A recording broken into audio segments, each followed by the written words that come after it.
मैं औपचारिकता निर्वहन करने के लिए खड़ा हुआ हूं। एक सांसद के रूप में हमको आपने चुनाव जिताया। हमारा चुनाव जीतने का 116 दिन हुआ, जिसमें 52 दिन मैं लोकसभा में रहा और बाकी 60 दिन जो मैं आपके क्षेत्र में काम किया, मैं आपका बेटा ने क्या किया उसका हिसाब देने के लिए मैं खड़ा हुआ हूं। बंधुओं की आपकी सरकार की व्यवस्था और मेरी व्यवस्था देखिए। प्रतापपुर के लोग जब जाते होंगे, आप चतरा 4.5 वर्षों तक यहाँ का स्थानीय मंत्री था, जोरी घाट बना नहीं पाया। मेरे चुनाव जीतते दम आपके ध्यान में होगा कि जोरी घाट आप आसानी से जा सकते हैं। आपका बेटा ने ये पहला काम किया, आपके दर्द को संभाला। आप जब डाल्टनगंज जाते थे तो आप देखे होंगे सारे पुलों पर अप्रोच रोड नहीं था। आपका बेटा चुनाव जीता, काम प्रारंभ हो गया। आप डाल्टनगंज जाएंगे, मनातू जाएंगे तो आपको दर्द नहीं होगा। ये दूसरा काम आपका बेटा ने किया। जो आप यहाँ से चतरा जाते होंगे, जोरी और हंटरगंज का इतनी जाम रहती है कि लोग आसानी से नहीं जा पाते हैं। भारत सरकार ने दोनों बाईपास जोरी और हंटरगंज को पास करके टेंडर की प्रक्रिया में आ गया। आपका बेटा ने तीसरा काम किया। आप जब रांची पहले जाते थे तो चंदवा में घंटों रेलवे क्रॉसिंग पार करने में लगा रहता था। आपको सुनकर ताज्जुब होगा कि 60 दिनों के अंदर में उसका पुल का टेंडर हो गया और काम शिलान्यास होने जा रहा। आपका बेटा चौथा काम किया। सबसे बड़ा अहम मुद्दा चतरा के लोगों का एक मांग था कि रेल लाइन से जोड़ो। मैं लोकसभा में उठाया, सर्वे प्रारंभ है और इसी प्रतापपुर के बगल के धरती से इमामगंज होते हुए वो गुड़ारू के पहले रफीगंज के आसपास कहीं ज्वाइंट हो रहा है। ये 5वां काम आपका बेटा कर दिया। तो मैं 100 दिन के अंदर में आपसे वादा किया था आपका बेटा बैठा नहीं रहेगा, लेकिन आप किस बेटे को 5 साल के लिए इसी धरती के बेटे को मंत्री बना के भेजा? तो उसे पूछ तो लीजिए कि आप पांडेपुरा से प्रतापपुर आते हैं तो चौड़ी रोड नहीं बना सका। ये आपका मंत्री है। प्रशासनिक अधिकारी आपका बात नहीं सुन रहे, क्योंकि प्रशासनिक अधिकारियों को उनको पैसा देना पड़ता है, नहीं देंगे तो कल ट्रांसफर हो जाएगा। 4 महीना पहले सिविल एसडीओ का आदिवासी का बेटा आया था, मंत्री जी ने 40 लाख रुपया मांगा, नहीं दिया, चले गए। देखिए 24 घंटे में ट्रांसफर हो गया। आपके कोई अधिकारी तनाव के बिना नहीं रहते हैं। उनको पैसा देना है, चाहे जनता से वसूले, चाहे जेब से दे, चाहे वेतन से दे। ये आपके बेटा है, आपके भी बेटा है, कहते हैं मंत्री हैं, स्थानीय हैं। अब उनको चुनाव जीतने के समय जब नहीं आया, आदिवासी हो गए, तो बेटे की शादी अंतरजातीय विवाह कर दिया। यही आपके बेटा है। जरा विचार करिएगा, जब तक इनका जगह नहीं लगाइएगा तब तक अकेला आपका बेटा कोई काम नहीं कर सकता है। प्रतापपुर की धरती से मैं कहता हूं कि आप हमसे काम लेना चाहते हैं तो मैं 12 घंटा नहीं 24 घंटा आपके लिए, 7 दिन और 24 घंटा खड़ा है। आप इस ईमानदार आदमी को, जो बेटा आपका कहलाता है, उसको हटाइए और हमारे साथ काम करने वाले को मेरा विधायक बना दीजिए। आपके हर वक्त मैं आपके चरणों में खड़ा रहूंगा। ये मैं आपसे आश्वासन चाहता हूँ।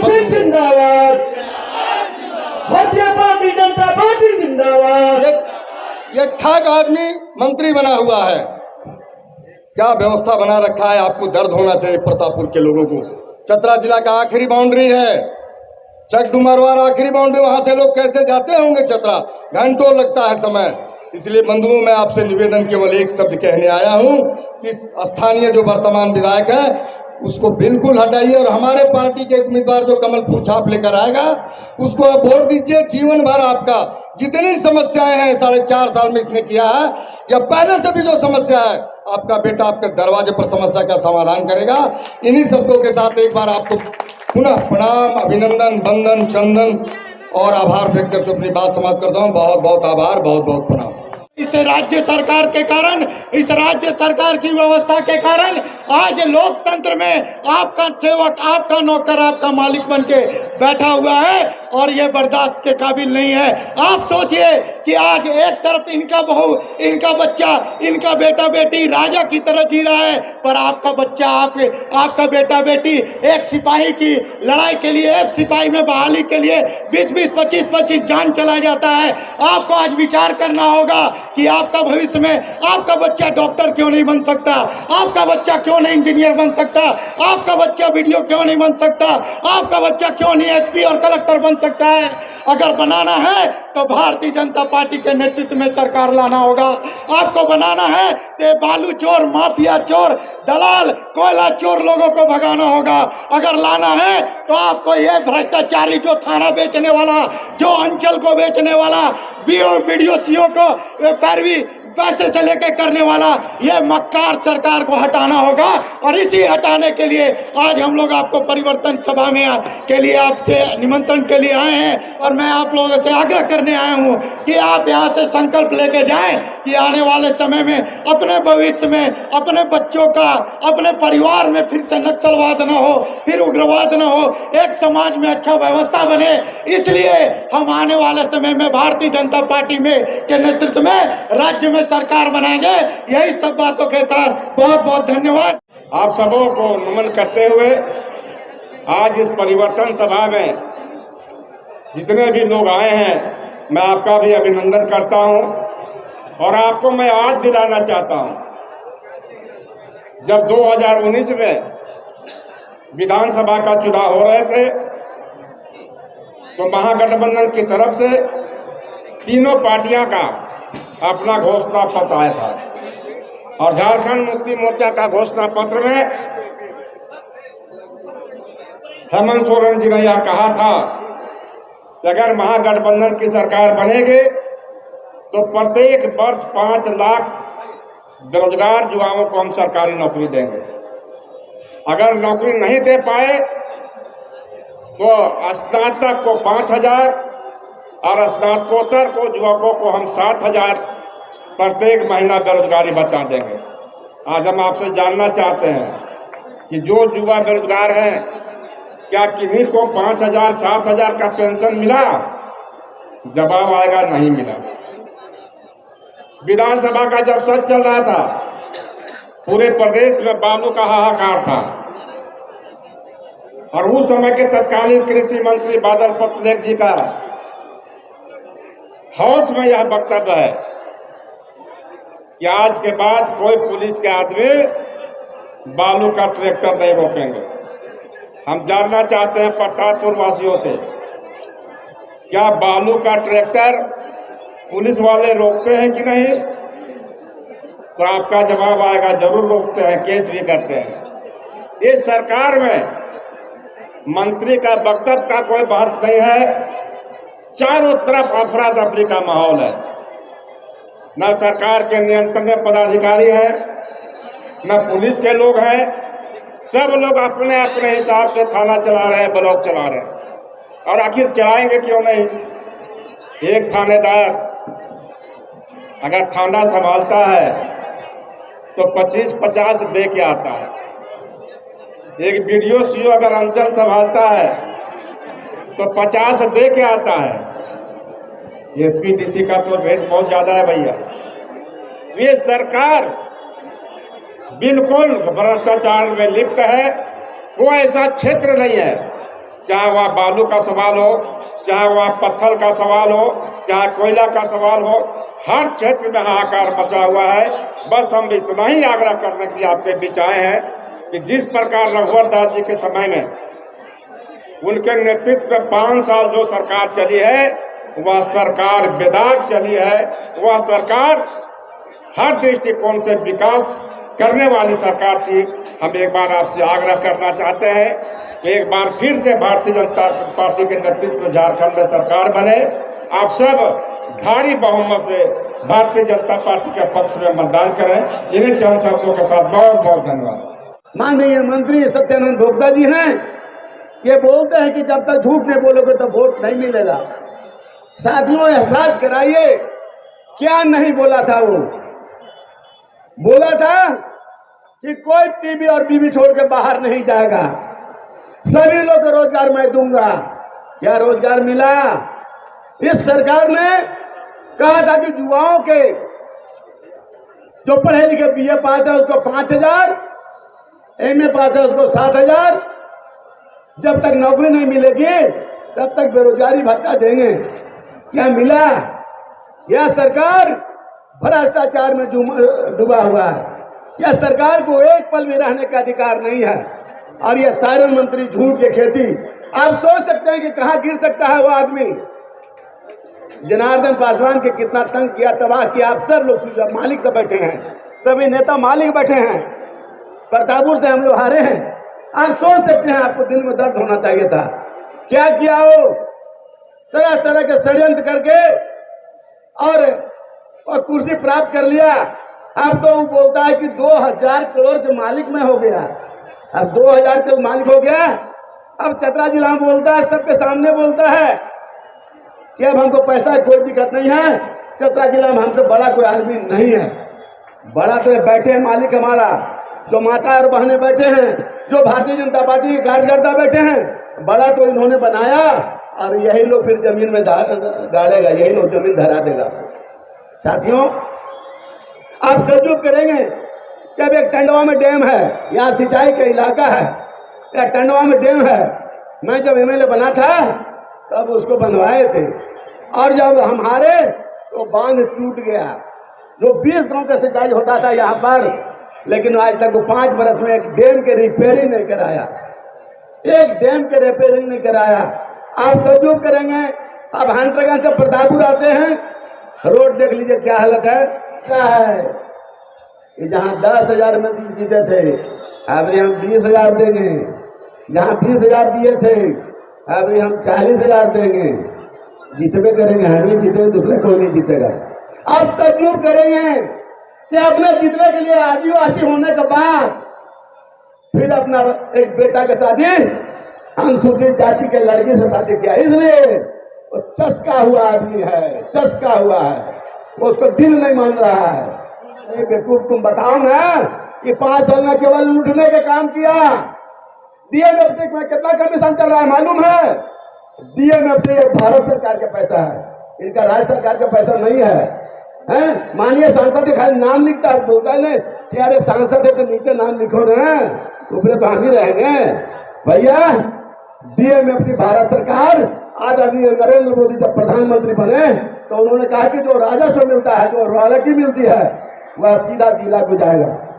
जब जिला को जाएगा तो सीधा जिला में जो डीएमएफटी प्रबंधन कमेटी है उससे खर्च होगा और अच्छा योजना चयन होगा। सारा पैसा किसी पक्ष बनवाने में जा रहा है, इसलिए कि कोई खतरा नहीं है। डैम बनना चाहिए था, इलाका पिछड़ा हुआ इलाका है, इलाका पानी के अभाव रहता है। यह इलाका आप अगर सिंचाई की व्यवस्था कर दें तो यहाँ के किसान किसी के दरवाजा पर नहीं जाएगा, वो खेती करके अपना जीवन भर कर लेगा। साथियों, आप जानते होंगे कि निश्चित तौर पे बहुत बात नहीं बोलते हुए, लेकिन आप सब जानते होंगे, बोलता है कि जब तक सपना नहीं दिखाओगे तब तक वोट नहीं मिलेगा। सपना दिखाना है, वो सपना दिखाने में मास्टर है। आने वाला दिन में आप सब याद रखिएगा कि क्या क्या बोला है। समय नहीं है, आप सब जाना चाहते हैं, लेट हो गया है, बारिश हो रहा है, और यहाँ तजुब आप करेंगे, मौसम भी हम लोग के साथ नहीं दिया। नहीं तो देश के और प्रदेश के बड़े बड़े नेताओं के यहाँ प्रोग्राम था। रांची में हमारा 3 हेलीकॉप्टर वहाँ लगा हुआ है एयरपोर्ट पर, लेकिन वहाँ से टेक ऑफ नहीं हो रहा है, नहीं उड़ रहा है। वो परिस्थिति, पहले तो राज्य सरकार हेमंत सोरेन अनुमति नहीं दिए थे कि भैया यहाँ जोगी जी की जरूरत नहीं है, यहाँ परमिशन उन्होंने नहीं दिया, और प्रशासनिक के दृष्टिकोण से कहा कि उनका प्रोग्राम नहीं किया जा सकता है। साथियों, बहुत बात नहीं बोलते हुए, चूंकि बहनों और भाइयों, यह परिवर्तन यात्रा पूरे झारखंड में चल रही है। मंडल में यात्रा का प्रारंभ 20 सितंबर से हुआ, जो 28 सितंबर तक चलेगा, और इस यात्रा का समापन करने के लिए देश के सचिव प्रधानमंत्री आदरणीय श्रीमान नरेंद्र मोदी जी हजारीबाग आ रहे हैं। और इस यात्रा का उद्देश्य है कि भ्रष्ट और निकम्मी सरकार को उखाड़ फेंकना। आज से 5 साल पहले जिन वादों के साथ यह सरकार आई थी, उन वादों में से एक भी वादा पूरा सरकार ने नहीं किया है। चाहे नौजवानों को नौकरी देने की बात हो, चाहे नौजवानों को नौकरी नहीं देने के बदले बेरोजगारी भत्ता 5,000 और 7,000 देने की बात हो, न इसने नौकरी दिया न बेरोजगारी भत्ता दिया। इस प्रकार इसने कहा था कि हम 2,000 रुपया हम अपनी बहनों को 2000 रुपया महीना चूल्हा खर्चा देंगे।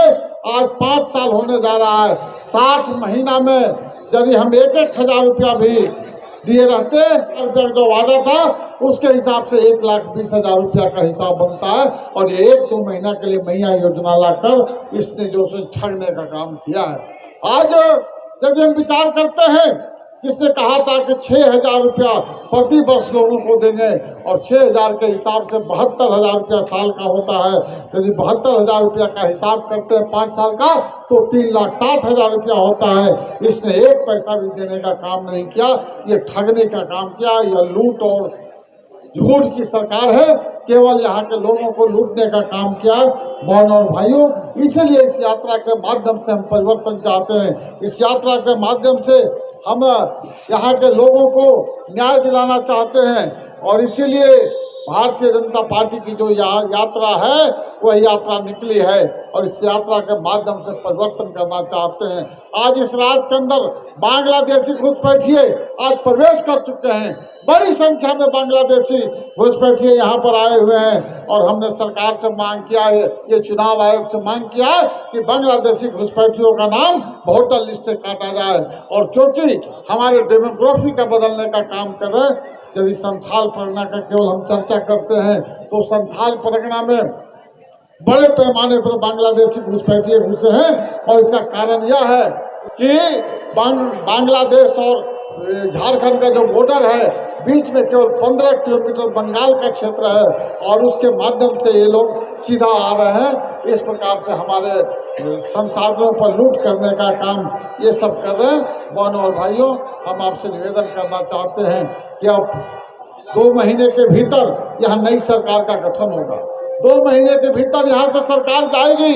हेमंत सोरेन की भ्रष्ट सरकार को यहाँ से उखाड़ फेंकना है, क्योंकि भारतीय जनता पार्टी की सरकार ने ही झारखंड का निर्माण कराया है और झारखंड का निर्माण जब भारतीय जनता पार्टी ने कराया है तो इसको सजाने और संवारने का भी काम हमको करना होगा। 2014 से लेकर 2019 के बीच में जो हमारी सरकार थी और हमारी सरकार ने जितना काम किया है, लोगों का जितना विकास किया है, इस सरकार जब से आई है झारखंड को 15 साल पीछे लेकर गई है। हमें करना होगा, क्योंकि झारखंड बनाने का काम भी भारतीय जनता पार्टी ने किया है। झारखंड बनाने का काम इस देश के सबसे प्रधानमंत्री उस समय के आदरणीय अटल बिहारी वाजपेयी जी ने किया है। इसलिए झारखंड का निर्माण कोई झारखंड मुक्ति मोर्चा ने नहीं किया। झारखंड का निर्माण यदि किसने किया है तो भारतीय जनता पार्टी की सरकार ने किया है।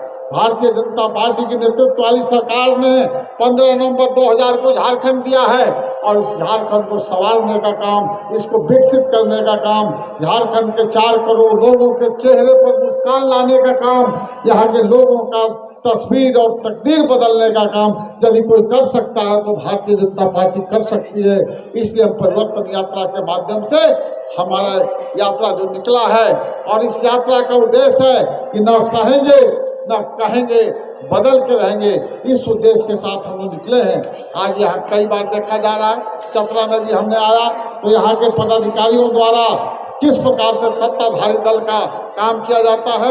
आज भारतीय जनता पार्टी के कार्यकर्ताओं का जब जनता की आवाज़ और जनता की मांग को लेकर अधिकारियों के पास जाते हैं तो उनका क्या उत्तर होता है, इस सब का उत्तर का जवाब हम लोग देने वाले हैं। आज यहाँ के अधिकारी सत्ताधारी दल के इशारे पर काम कर रहे हैं। उन अधिकारियों को मैं चेतावनी देना चाहता हूं कि जो अधिकारी सत्ताधारी दल के निर्देश पर काम कर रहे हैं और भारतीय जनता पार्टी के कार्यकर्ताओं के साथ जो अन्याय कर रहे हैं, भारतीय जनता पार्टी के कार्यकर्ताओं के ऊपर जो केस मुकदमा कर रहे हैं, मैं उनको चेतावनी देना चाहता हूं कि 2 महीने के अंदर भारतीय जनता पार्टी की सरकार आने जा रही है और 2 महीने के अंदर यह परिवर्तन हो जाएगा और इस परिवर्तन यात्रा के माध्यम से हम सरकार को भी बदलेंगे और लोगों के जीवन में जो परिवर्तन आना चाहिए उसको भी बदलेंगे। सरकार में परिवर्तन लाकर हम लोगों की सेवा करेंगे। और मोदी जी ने कहा है, हमारे देश के सच्चे प्रधानमंत्री ने, कि सबका साथ, सबका विकास, सबका विश्वास, इस आधार पर यहाँ सरकार चलाएंगे और झारखंड की तकदीर और तस्वीर दोनों हम बदलने का काम करेंगे। इसलिए हम आपसे कहना चाहेंगे अंत में, ये जो आज सभा थी, यह सभा में मनोज तिवारी जी को आना था, मनोज तिवारी जी को आना था। मनोज तिवारी जी रांची में पहुंच चुके हैं और पिछले 1.5 घंटे से 2 घंटे से वहाँ बैठे हुए हैं, परंतु मौसम खराब होने के कारण वहाँ से हेलीकॉप्टर उड़ नहीं पा रहा है। बहुत प्रयास हम लोगों ने किया कि वो यहाँ पर आ जाए, परंतु दिल्ली से रांची आ गए और रांची में आने के बाद वो इंतजार करेंगे कब मौसम ठीक होगा तो हम ये प्रतापपुर के लिए चलेंगे, परंतु